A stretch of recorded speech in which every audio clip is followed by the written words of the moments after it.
So I've been a journalist for about 22 years. After the 2016 election, I really felt like, I had sort of not understood what millions of Americans were thinking and feeling and perceiving about the media, and that felt like a failure.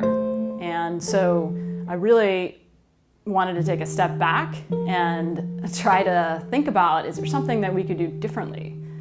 I feel like we're not listening and we're not being heard. So I spent a few months hanging out with people who understand conflict differently.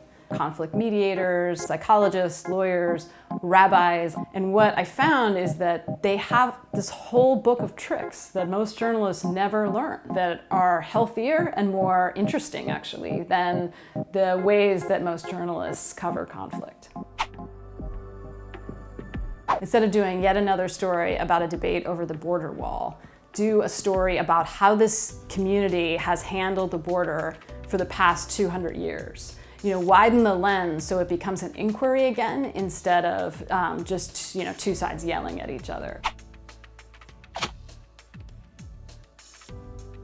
What brought you to this? Why is this important to you? What do you wish that the other side understood about you? And what do you want to understand about the other side?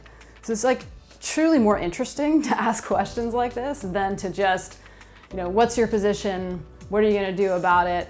How much do you hate the people who disagree with you, right? Take what you think the most important thing to them was and play it back to them in the most concise, articulate way you can.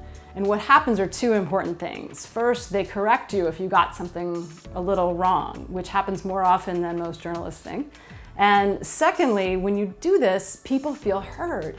And this magical thing happens with humans. When they feel heard, they will open up to you more. They will even hear information that conflicts with their deeply held beliefs.